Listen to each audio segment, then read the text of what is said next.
না না বৌরানী, তোমার এতটা রিস্ক নেওয়া উচিত হয়নি। কি করতাম বলো?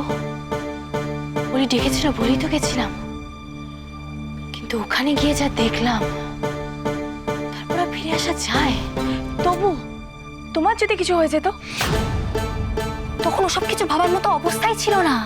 তুমি একবার ভেবে দেখো, আমি ওখানে পৌঁছে গেছিলাম বলে, তাই না হলে কি হতো? আমার তো ভাবলে এখন গায়ে কাটা দিচ্ছে। অলির কথা তাও না হয় বুঝলাম, কিন্তু অরূপ তো অনুজ চ্যাটার্জির নিজের ছেলে, ওর সাথে এটা কি করে করলেন? জুই, লোকটার কাছে ছেলে বউ এসব কোনো সম্পর্কের কোনো মূল্য নেই। ও নিজের স্বার্থের জন্য পারে না এমন কোনো কাজ নেই। তা বলে এতটা? তুমি তো শুধু হিমশৈলের চূড়াটা দেখেছ, ওর ষড়যন্ত্রের বীজ যে কত গভীরে পোতা সেই সম্পর্কে তোমার কোনো ধারণাও নেই জুই। তার মানে অলি অরূপ দুজনেই? একদম ঠিক ধরেছ, ওরা দুজনই খুব বড় বিপদের মধ্যে আছে। আর অরুণেশ চ্যাটার্জি অনেক দিন ধরে এই ষড়যন্ত্র করেছে, তাই এত তাড়াতাড়ি এর থেকে নিষ্কৃতি পাওয়া যাবে না। তাহলে সবার আগে আমাদের ওদের সমস্ত কার্যকলাপ জানতে হবে, তারপর ঠিক কারা কারা ওর সাথে কাজ করছে সেটা খুঁজে বের করতে হবে। তারপর এক এক করে ওর অন্ধকার জগতের প্রত্যেকটা স্তম্ভ ভেঙে গুড়িয়ে দিতে হবে। কিন্তু এরকম একটা লোক, তার সাথে তুমি পারবে? আর তাছাড়া উনি নিজে তোমার পিছনে হাত ধুয়ে পড়ে গেছেন। বৌরানী, আমার তোমার জন্য খুব ভয় করছে। এখন ভয় পাওয়ার সময় নয় ছুঁই। একবার যখন লড়াই শুরু হয়েছে তখন শেষ পর্যন্ত সেটা চালিয়ে যেতে হবে। এখন পিছিয়ে আসা মানে নিজের মৃত্যু নিজে বরণ করে নেওয়া। এত বড় একটা লড়াই তুমি একা লড়বে বৌরানী? আমার মনে হয় সব কথা বাড়ির সবাইকে জানানো উচিত, তাহলে অন্তত সবাই তোমার পাশে। না জুই, এখনো অনেকের মুখোশ খোলা বাকি আছে। কিন্তু বৌরানী, কোনটা যে মুখ আর কোনটা মুখোশ সেটাই যে আজ বোঝার কোনো উপায় নেই। কেন? আবার কি হলো? দিদি নেই, সবটাই এখন বিদিশা দেবী কন্ট্রোল করছেন। ওই বাড়ির যা অবস্থা, সত্যি দেখলে খুব কষ্ট হয়। সেটাই তো এখন চিন্তার বিষয় মহেশ মামা। ওই বাড়িতে এমন কেউ নেই যে কড়া হাতে সবটা সামলাতে পারে। ঠিক তাই, ঠিক এই জন্যই তুমি অন্তত বড় ভাগ্নিকে সত্যিটা বলে রাখলে খুব ভালো করতে বৌরানী। দেখো, তোমার জন্য কষ্ট পেতে পেতে ছেলেটা কিরকম যেন হয়ে গেছে। ও যদি সত্যিটা জানতো তাহলে অন্তত নিজের মতো করে পরিস্থিতিটা সামাল দিতে পারতো, এতটা খারাপ হতো না অবস্থা। না মহেশ মামা, এখনো সেই সময় আসেনি। আমি জানি ও খুব কষ্ট পাচ্ছে, ও বাড়িতে সবাই খুব কষ্ট পাচ্ছে, তবু আমি যা করছি সবটাই ওদের ভালোর জন্য। জানি না কোনটা ভালো কোনটা খারাপ। বৌরানী, যে চৌধুরী বাড়িতে একসময় শান্তি বাঁধা ছিল সেখানে আজ শুধু শ্মশানের নিস্তব্ধতা। ভগবান যে আর সবার কত পরীক্ষা নেবেন আমি জানি না। চিন্তা করো না মহেশ মামা, সেই দিন আসতে আর বেশি দেরি নেই যখন অপরাধীরা তাদের যোগ্য শাস্তি পাবে। তাই যেন হয় বৌরানী। সত্যি ওদের দুরবস্থা চোখে দেখতে পাচ্ছি না।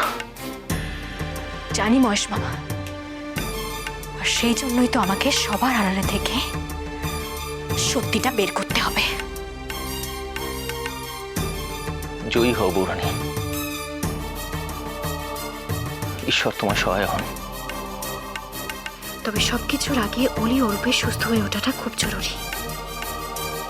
আর নার্সিং হোমে ঠিক কি কাজ হয় সেটাও আমাকে জানতে হবে। দাদা ভাই, ওলি চোখ খুলছে, তাড়াতাড়ি আয়।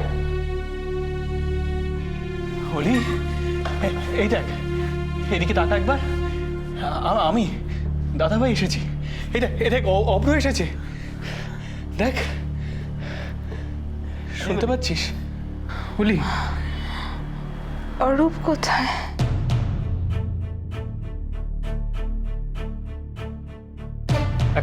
এখন থাক না সব কথা। ও আসছে না কেন আমার কাছে? দাদা ভাই, আমাকে নিয়ে চলো ওর কাছে। অরূপ একদম ভালো আছে, কিন্তু বিশ্বাস কর এখনই তোকে ওর কাছে নিয়ে যাওয়া যাবে না। তুই আগে পুরোপুরি সুস্থ হয়ে ওঠ, তারপর না হয়। অরূপ, অরূপ, তুমি যে ভুল করেছো তার প্রায়শ্চিত্ত করার একটাই উপায়। একদম দেরি করো না, একদম সময় নষ্ট করো না। বৌরানী কোথায়? ভৌরানী? ভৌরানীকে কোথায় দেখলি তুই? তুই এসব কি বলছিস? ওই মহিলা। কোন মহিলা? কাল রাতে যিনি আমার সঙ্গে ছিলেন। কিন্তু ওনাকে তো পিশু অ্যারেস্ট করে নিয়ে গেল। অ্যারেস্ট? কিন্তু কেন? বলি এখন এসব ভাবিস না, আগে সুস্থ হয়ে বাড়ি ফিরে চল। এই নরকে আর আমি তোকে থাকতে দেবো না। একদম ঠিক কথা বলেছি দাদা ভাই। সেদিন যদি ছোট মার কথা শুনতাম না, তাহলে আজকে তোকে এই অবস্থায় আমাদের দেখতে হতো না। অরূপকে বিশ্বাস করাটাই আমাদের ভুল হয়ে গেছে। না, আমি এখনো বিশ্বাস করি অরূপকে।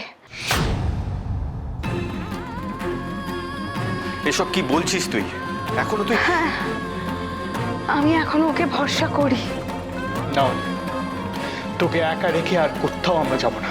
কিন্তু আমি অরূপকে রেখে কোথাও যাব না।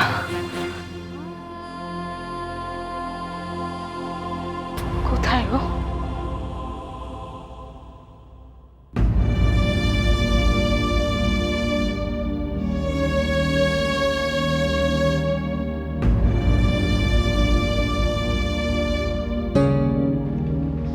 তিস্তা, তোমরা বাবাই বাবাই বাবাই বাবাই রিল্যাক্স রিল্যাক্স, উঠো না প্লিজ। আবার তোমার লেগে যাবে। তুমি এখন সুস্থ নও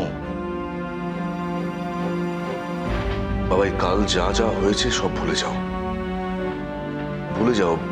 মনে করো সব একটা দুঃস্বপ্ন ছিল।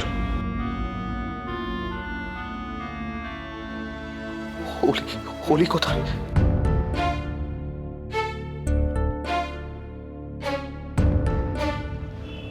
অলি ভালো আছে বাবাই, কিন্তু কালকের ঘটনার পর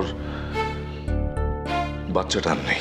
না না না না না, এটা এটা হতে পারে না। তুমি মিথ্যে কথা বলছো। ও কোথায় কোথায়? আমি যাব আমি যাব ওর কাছে। আমি যাব। আমাকে ছাড়ো। তুমি নিজে একজন ডাক্তার হয়ে এরকম করতে পারো না। রিল্যাক্স বাবাই। এইভাবে করলে তো হবে না। না দেখো, তুমি একটু শান্ত থাকো, শুয়ে থাকো, প্লিজ রেস্ট করো, দেখবে সব ঠিক হয়ে যাবে। একটু শান্ত হও অরূপ, প্লিজ। অরূপ, অরূপ শান্ত হও। তাছাড়া বাবাই, আরো অনেক বড় বিপদ তোমার সামনে অপেক্ষা করে রয়েছে। বিপদ? সেটা কি? তুমি ভুলে যাচ্ছ বাবাই, গতকাল অলির সাথে কনকও এখানে ছিল। আমাদের সাথে সাথে ও কিন্তু এখন তোমারও শত্রু হয়ে গেছে। না ড্যাড, না না না, তো তুমি ভুল করছো, ভুল করছো। বৌরানী ওরকম নয় ড্যাড, নয়। মনে করে দেখো তো বাবাই, কালো কেন এসেছিল এখানে, কিসের জন্য এসেছিল? সবকিছু কিন্তু তোমার চোখের সামনে ঘটেছে, সবকিছু আমার চোখের সামনেও ঘটেছে। বুঝতে পারছো বাবাই, আমরা যদি এখন কনককে ধরতে না পারি তাহলে কি কি হতে পারে? ইনফ্যাক্ট তোমার যাবজ্জীবন জেলও হয়ে যেতে পারে। কনককে ধরতে হলে পুলিশ সাহায্য দরকার। না ড্যাড, না না, তুমি এটা নিয়ে এত ভেবো না। ওসব কিচ্ছু হবে না, আমি বলছি। আমি আমি আমি অলিকে বোঝাবো, আমি ওকে বোঝানোর দায়িত্ব নিচ্ছি।